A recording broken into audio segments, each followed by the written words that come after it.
Do you want to throw harder, feel healthier? Then you need a better plan. So here are 3 tips to help you out.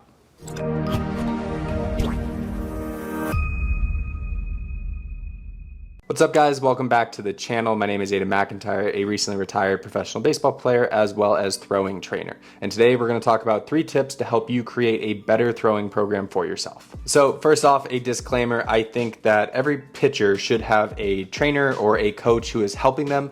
It helps you from making a lot of the very common mistakes that guys make, but in a lot of situations it is either too expensive or you don't have the proper coaches around you. So we're going to talk about a few things that you can do to hopefully help yourself have a better throwing program. All right, so tip number 1 is you need to understand what season you're in and what the goal for that season is. So for high school and college guys, there's typically 3 periods. You have season, summer, and fall. For pro guys in the minor leagues, you pretty much have 2. You have season and then you have fall. So you need to understand the season and what the goal for each section is. For example, the goal in season is to be healthy and to compete every time that you get on the mound. A lot of guys make the mistake of they get into season and then they want to start throwing harder and they start trying to implement a higher strain than their body can handle, because if you're potentially playing 4+ games a week, you're not going to be able to do a high level of velo training at the same time. It's just too much. If you are a high school or college guy, then there is summer ball. And my recommendation for summer ball is if you are a guy who maybe didn't get as many innings pitching during season as you expected and you need to get more innings, then maybe playing summer ball is for you. If you're a guy who got a ton of innings in season, you probably don't need more innings during the summer. That might be the time to recover and actually build up more velo through doing a different phase. After summer, we have fall. And the goal for fall is to be ready and be a better pitcher than you were the spring before. So you have an entirety of usually 4 to 6 months to get ready for season. During that time, that is usually when you would either take off time, deload, properly on ramp, and then you would go into a velo phase to try to increase your velocity. And also you can then blend that into mound work, getting into more bullpens, so that if you're having issues with command, you get more comfortable on the mound. That should help you as well. And so your goal for the fall is to properly build up over time, so right as season is coming up, you're ready to go. Tip number 2, we're going to talk about you need to understand the phases. So we're going to go over on-ramping, mound and velo kind of blend together, and then we're going to go over off time and deload. So if you're confused about what on-ramping is, we're going to talk about it a little bit. On-ramping usually comes after you took a deload or some time off, usually after a season, and it's the process of properly building your effort and volume up so that you can be healthy. Because a lot of guys make the mistake of taking time off and then just jumping into a high volume, high stress throwing program, not properly on-ramping. So a proper on-ramp usually takes between 6 to 8 weeks, depending on how much time you have. Usually at the end of an on-ramp, once you're into those 6 to 8 weeks and your effort level is getting to that 85, 90, 95% effort level, that's when you're going to start going into more of either a velo program, a mound program. It just depends on what you need. If you need increased velo, then there's different programs that you can do. If you walked a ton of guys and you throw like pretty hard, then you probably need to start getting on the mound more so you can work on honing in the strike zone and getting better there. But at the end of the on-ramp, we usually go into a velo and mound blend program.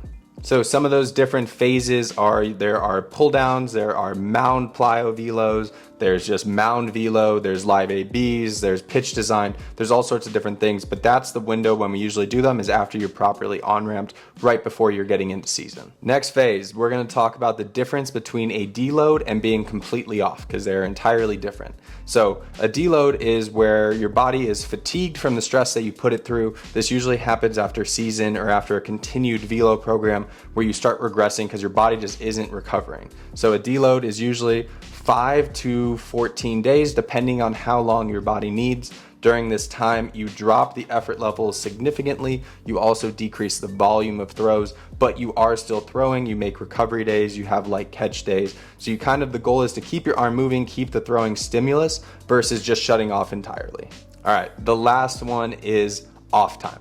And this is a debated topic. Some people recommend taking lots of time off. Some people say you shouldn't take any time off.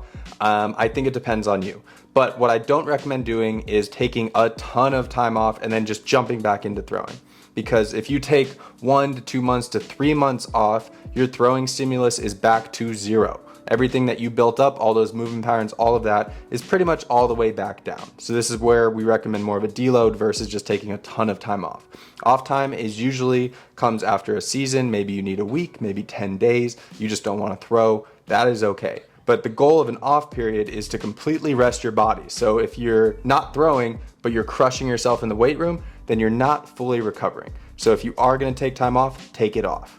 That gets us to tip number 3, which is create a plan. To create a plan, you need to know your deadlines. When does your season start? How much time do you have? You also need to understand what are your goals during this time period to get you ready to season. And then you need to create a plan and implement the above things that you've learned. So what does implementing all the things that you've learned look like? You need to be writing a weekly throwing program, and you go week by week by week, which leads to month by month by month. And you're creating this program based on knowing how much time you have to get ready. And then from there, you reverse it and you start all the way at week 1, week 2. And also remember that every perfect plan can also be destroyed. So if something happens, if you have a setback, if the timeline changes, you can always go back in and adjust that plan. But I think if you're just kind of going out and throwing every day for the week, that is not as valuable as if you're working on writing a plan for the week so you know exactly what you're going to do every single day.